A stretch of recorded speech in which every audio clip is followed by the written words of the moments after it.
Hi and welcome back to the channel. Let's just check the league because I want to check something. Yep, Celtic are still on 95 points, still got a massive goal difference, and Rangers are still 10 points behind. Yeah, they celebrated like they won the European Cup yesterday, but never mind. Bragging rights are all nice and fine for winning a game, but what matters at the end of the season is trophies, medals. And when a player looks back on his career, he's not going to remember being second best.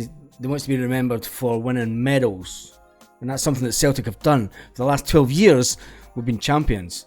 And the fact that we had a blip here, and the fact that we had a blip game with our B team, let's face it, it was the B team that's out here yesterday. Sky Sports reporter has been speaking about, well, she mentioned the fact that she spoke about the bigotry that was getting sung at Ibrox yesterday.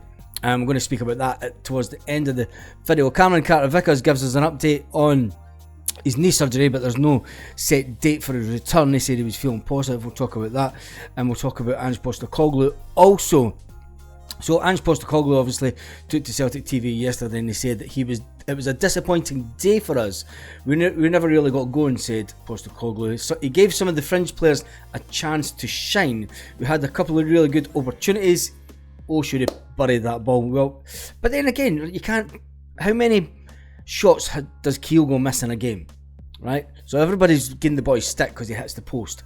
How many shots at the beginning of the season was Kyogo missing on a weekly basis? He went through a spell where he was missing about 5 or 6 chances a game. So it does come down to fine margins. Callum McGregor tries to side foot a ball into the back of the net where he should have put the laces right through it and buried it. Ange Postecoglou did go on to say the defeat served as a reminder to the fringe players. They just need to understand what this football club is about, and I'm going to talk about one of those players in a minute. It says the expectations, you have to win. You do not get an easy ride, said Ange Postecoglou. They've had a cushy introduction to life as a footballer here at Celtic. It's very demanding. Every time that you put on the shirt to the moment that you leave, it's fair to say it wasn't just about the guys who came in. Obviously the changes didn't help us today, but I thought in general the performance level wasn't there.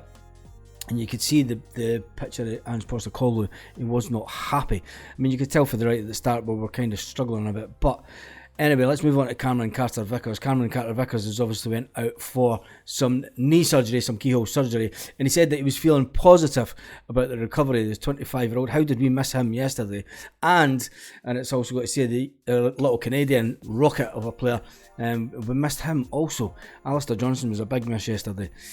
So it just shows you that going into it's all fine having this big squad, and you know, we do have a lot of depth in there and we do have a lot of quality, but when it comes to it, when we look forward to the Champions League next season, I do think it's paramount that we do get in something, and a couple of players that just gives us that little extra kick.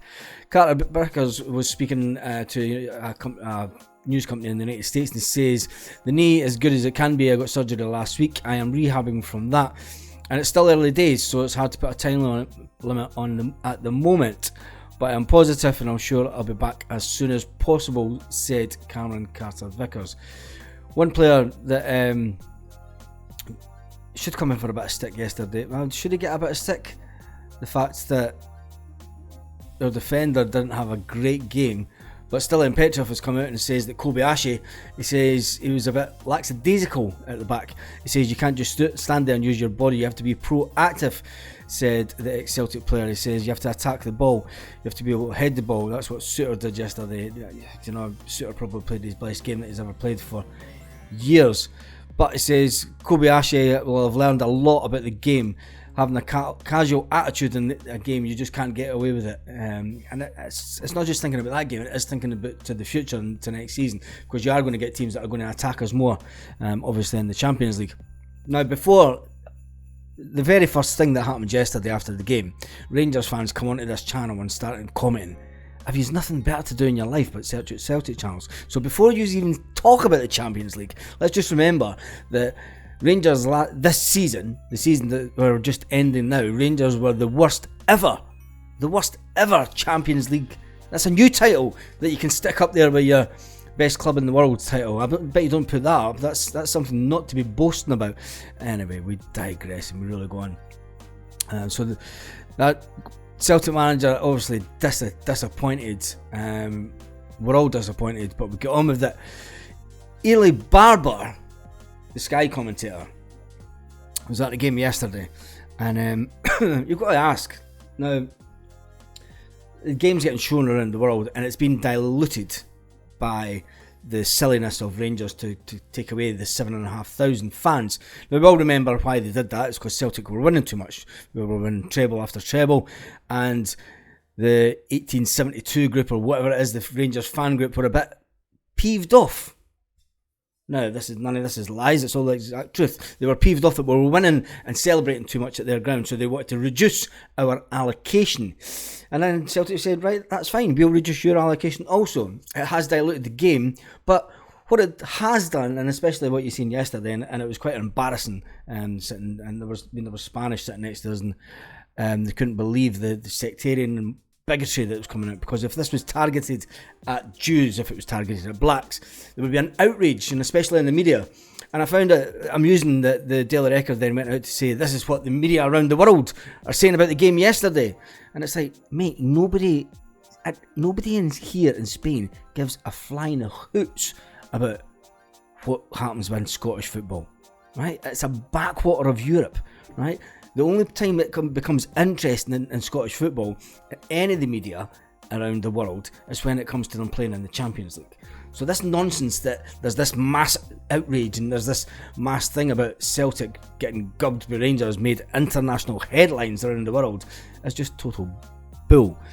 Anyway, the fact that they started singing the No Pope of Rome and up to their knees in Fenian blood, etc., etc., the psyche of these people. Ely Barber went on to say, did I really just hear that right? Now, with nobody else actually commenting on it and either admitting or denying it, it then says that the commentators and Ely Barber, I'm going to quote in this, are complicit with sectarianism in Scotland. We all know that Catholic sectarianism is just, I mean, people will say it's a West Coast thing. It's not a West Coast thing, it's right through the country. But the bigotry at the game yesterday is, if that's the way that they want to go, and if that's the way that Rangers feel that they need to go, and you made it, there was clowns on Twitter yesterday.